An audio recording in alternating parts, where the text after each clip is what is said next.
Previous year question paper 2023 class 10 chapter 4 जो quadratic equation से पहले 3 चैप्टर की वीडियो बना दी गई। अगर आपने नहीं देखा प्लेलिस्ट में जाइए, 1 बाय 1 करके हर चैप्टर के जितने भी क्वेश्चन 2023 में पूछे गए थे उनका वीडियो बनाया गया है। आप देखिए, बहुत ही डिटेल कॉन्सेप्ट के साथ समझाया गया और बहुत ही सिंपल लैंग्वेज में, आपको बहुत ही अच्छा लगने वाला है। चलते हैं आज की क्वेश्चन की तरफ। Hello everyone, welcome to Challenger Classes. Channel पे नए हैं तो चैनल को सब्सक्राइब करना ना भूले। आज का जो क्वेश्चन है ये 5 नंबर का क्वेश्चन है और ये बहुत ही सिंपल क्वेश्चन है।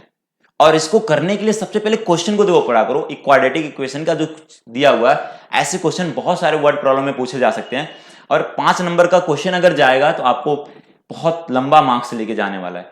1 नंबर का क्वेश्चन गलत हुआ तो कोई बात नहीं, ऐसे ये सिंपल भी है और इसको करने के लिए कैसे करेंगे हम बताते हैं आपको, ठीक है। चलिए ध्यान दीजिएगा, पहले क्वेश्चन पढ़ के समझते हैं, फिर क्वेश्चन को कैसे सॉल्व करना उसको समझते हैं।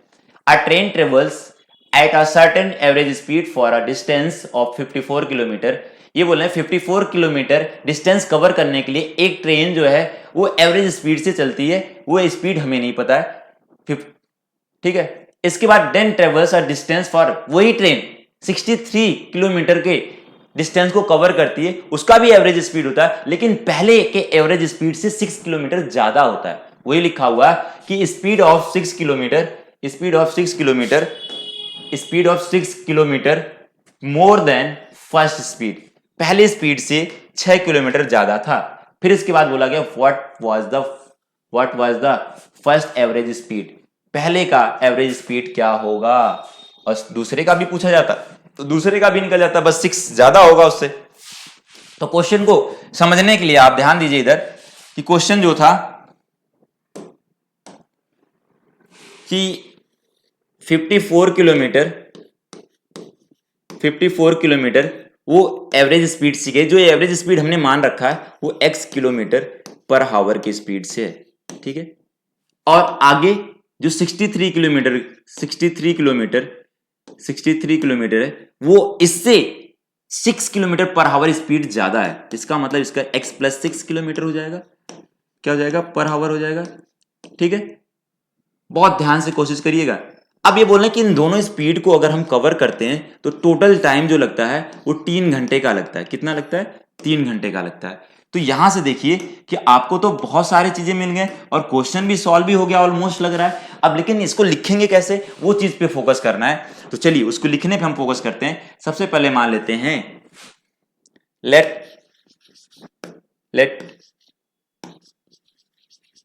Average speed of first 54 kilometre, या फर्स्ट ट्रेन मान लो, इसको हमने फर्स्ट ट्रेन मान ले या 60, जो भी ट्रेन मान लो, आपको कोई दिक्कत नहीं होने वाला। फर्स्ट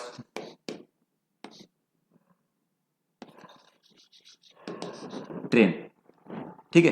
वो कितना माना मैंने, यहां कितना लिया, x किलोमीटर पर घंटे की स्पीड से चल रही है, ठीक है। अगर हमें पता चल गया कि x किलोमीटर की स्पीड से जा रही है और इतना डिस्टेंस जा रही है तो टाइम कितना लिया होगा, बस हमें पता करना। 54 किलोमीटर कवर करने में ये जो 54 किलोमीटर दिया गया है इसको कवर करने में हमें कितना टाइम लगा होगा। तो टाइम का क्या फॉर्मूला होता है, टाइम टेकन कितना लिया होगा, जो उसको डिस्टेंस को डिवाइड कर दोगे, किससे, स्पीड से डिवाइड कर दोगे तो क्या मिल जाएगा, डिस्टेंस मिल जाएगा, सॉरी टाइम मिल जाएगा। अब टाइम, डिस्टेंस कितना है, 54 किलोमीटर है और उसको कितने स्पीड जा रहा है, तो इसमें टाइम कितना लगा होगा, 54 अपॉन में x घंटे लगा होगा। ये जो 54 अपॉन में x हावर लगा होगा, ठीक है। ये पहला निकल गया हमें स्पीड, चलो ठीक है, यहां तक समझ में आ गया। अब जो सेकंड जो स्पीड था, आगे जो जा रहे हैं इसको मैं सेकंड ट्रेन मान लूंगा, ठीक है। लेट एवरेज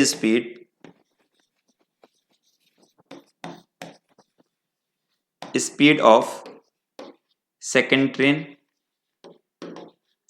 का एवरेज स्पीड क्या है, जितना जिस स्पीड से ये चल रहा तो उससे 6 किलोमीटर ज्यादा ही चल रहा है, तो इसका मतलब क्या हो जाएगा, x प्लस 6 किलोमीटर पर हावर हो जाएगा। ठीक है। अब अगर हम बात करें कि इसको 54 किलोमीटर जाना है, कितना जाना है, 54 किलोमीटर जाना है, तो 54 किलोमीटर, सॉरी 63 किलोमीटर जाना। ये तो 54 था आपका पहले का, और 63 किलोमीटर किसका है, सेकंड का है। अब इसका बताइए कि टाइम कितना लगेगा। इसका अगर हमने टाइम निकालें, इसका टाइम निकालें, टाइम टेकन जो होगा वो डिस्टेंस अपॉन में क्या होगा, डिस्टेंस कितना था 63 किलोमीटर, और इसने स्पीड किससे गए, वो x+6 किलोमीटर की स्पीड से जा रहा है, तो ये हो जाएगा इसका टाइम लगा, कितना लगा 63 अपॉन में x+6, इतना टाइम लिया होगा ये वाली ट्रेन ने। अगर इन दोनों ट्रेन का जो हमने टाइम को प्लस करे तो क्या होगा, वो किसके बराबर आएगा, 3 आवर्स के। अकॉर्डिंग टू क्वेश्चन जो होगा, अगर 54 अपॉन में 63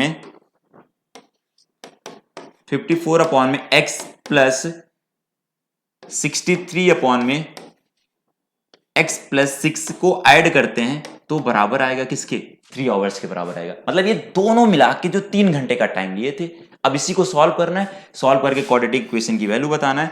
अब हम इसको सॉल्व करते हैं फटाफट। सबसे पहला काम क्या करते हैं, इसका इधर मल्टीप्लाई करते हैं, एलसीएम लेते हैं। तो इसका मल्टीप्लाई इसके साथ करो, इसका मल्टीप्लाई इसके साथ हो जाएगा, 43x+6 हो जाएगा, ठीक है।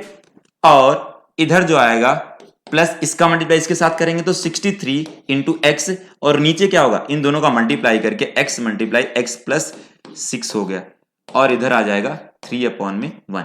अब इसका मल्टीप्लाई इधर करिए, इसका मल्टीप्लाई इधर करिए।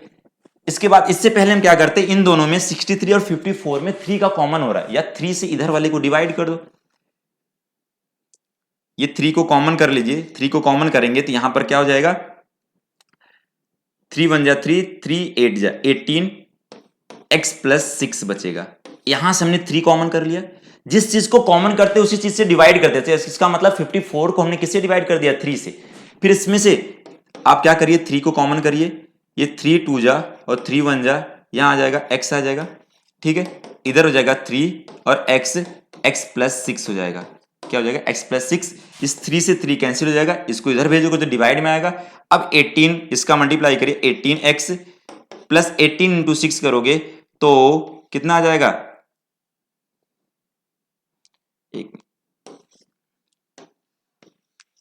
8 6 8 जब क्या होता 48, और इसमें कैरी हो गया 4 6 और 108 आ जाएगा, ठीक है।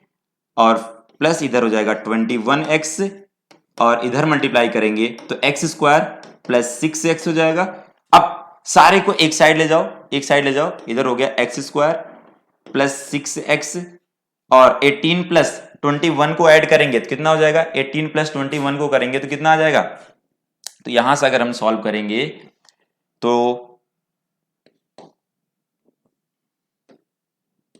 देखो हम क्या कर रहे हैं कि इस वाले को पहले लिख लिया और इसको दूसरे साइड ले जा रहे थे। पहले हम ले जाते इधर, 18x आ जाएगा माइनस 21x आ जाएगा, और इधर आएगा तो 108 इक्वल टू 0 हो जाएगा। इन तीनों को ऐड करके सॉल्व करो, फटाफट सॉल्व करोगे आपका आंसर आ जाएगा। फिर इसके बाद चलो पहले हम क्वाड्रेटिक इक्वेशन बनाते हैं, फिर आंसर की तरफ चलते हैं। तो x², 18 में से 6 माइनस करो तो कितना हो जाएगा, माइनस 12x हो जाएगा, 12x हो जाएगा। ये माइनस में 12x आएगा, इसको हटा देते हैं, और फिर क्या हो जाएगा, minus 21x minus 108 equal to 0 हो गया, ठीक है।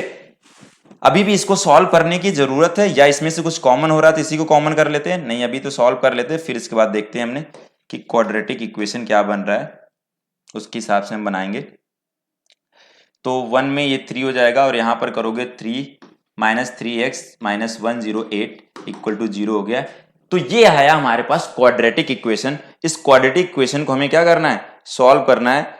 अब इसको सॉल्व करने के लिए, ठीक है, इसको जो दो तरीके से सॉल्व कर सकते हैं, एक तो मिडिल टर्म स्प्लिटिंग लगा सकते हैं, एक क्वाड्रेटिक फॉर्मूला। अब आपके दिमाग में जो आ जाए या जो आसान लगे आपको उसके हिसाब से सॉल्व कर लेना। अभी तो मुझे आसान लग रहा है, क्वाड्रेटिक फॉर्मूला से भी कर लो या तो मिडिल टर्म स्प्लिटिंग, मेरे लिए तो दोनों आसान है। तो चलिए इसको मिडिल टर्म स्प्लिटिंग से करते हैं, MTS जिसे बोल देते हैं, मिडिल टर्म स्प्लिटिंग को यूज करते हैं। तो x² माइनस 33x माइनस क्या आएगा, 33x और 108 इक्वल टू 0। अब देखो मिडिल टर्म स्प्लिटिंग से सॉल्व करने के लिए कैसे सोचते हैं, जो इसका 1 का कोएफिशिएंट इसके साथ मल्टीप्लाई करोगे तो आएगा कितना 108, मतलब 1 का मल्टीप्लाई 108 के साथ करोगे तो 108, फिर इसका फैक्टर करिए, फैक्टर करोगे 2 से डिवाइड करोगे 2 5 जा और 2 4 जा, फिर 2 से डिवाइड करिए, फिर 2 2 जा 2 7 जा, फिर 3 से डिवाइड करेंगे तो आ जाएगा 9 और 3 से डिवाइड करिए 3 और 3 से डिवाइड करेंगे 1। तो जो ये नंबर बने, इन सारे नंबर का जो इन सारे जो फैक्टर आए 2 इंटू 2 इंटू 3 इंटू 3 इंटू 3, इनसे दो नंबर बनाने हैं। देखो मैंने इनको मल्टीप्लाई करता हूं 3 3 जा 9, ये इन दोनों का मल्टीप्लाई कर लेता है इसके साथ तो बनेगा 36 36 का 3 से मल्टीप्लाई करोगे 108 आएगा। जो दो नंबर बना रहे उनका मल्टीप्लिकेशन फिर इसी के बराबर आना चाहिए, तभी सही है। आप अपने हिसाब से कोई भी नंबर यहां नहीं पुट कर सकते, ठीक है। तो ये समझ में आ गया, इनके दो फैक्टर आए 36 माइनस 3, तो अब इसको यहां पर पुट कर दो 36 माइनस 3 ब्रैकेट में, यहां पर हमने बस इस मिडिल टर्म के जगह पर ये चेंज कर दिया और माइनस 108 इक्वल टू 0। अब इसका अंदर मल्टीप्लाई करिए तो ये 36x और माइनस माइनस के यहां मल्टीप्लाई करोगे तो प्लस 3x 108 इक्वल टू 0। इसमें से इसको कॉमन करिए और यहां से कॉमन करिए तो यहां से जो कॉमन होगा x कॉमन हो जाएगा तो x माइनस 36 आ जाएगा, और यहां से जो कॉमन करेंगे 3 कॉमन करेंगे तो x माइनस 36 बचेगा इक्वल टू 0। तो x माइनस 36 एक ब्रैकेट में आया, ये दोनों जहां कॉमन हो गए इसको बाहर निकाल ले, बचा क्या, यहां से निकल जाएगा तो यहां बचेगा x और यहां पर बचेगा 3, ये इक्वल टू 0। अब इन दोनों में से किसी दोनों को इक्वल टू 0 करिए, माइनस 36 इक्वल टू 0 तो x की वैल्यू 36 आ गया, और x प्लस 3 इक्वल टू 0 करिए तो x की वैल्यू कितना आ जाएगा -3 आ जाएगा। अब ध्यान से समझिए कि स्पीड तो नेगेटिव में जाएगा नहीं, इसलिए हम ये वाले को रिजेक्ट कर देते हैं और हमारे पास स्पीड क्या हो गया, तो इसका एवरेज स्पीड क्या आया, जो फर्स्ट एवरेज स्पीड था वो कितना था, जो आया x की वैल्यू आया 36 किलोमीटर पर आवर की स्पीड से जा रहा था वो। अगर सेकंड का पूछा जाता है तो कितना हो जाता है, उसमें 6 और ऐड कर दो तो आपका और आ जाएगा। तो ये क्वेश्चन आपको अगर अच्छे से समझ में आया, इसके सारे कॉन्सेप्ट अच्छे से क्लियर हुए, तो एक कमेंट करना ना भूलें और अपने दोस्तों को शेयर करना भी ना भूलें। आज के लिए इतना है, धन्यवाद।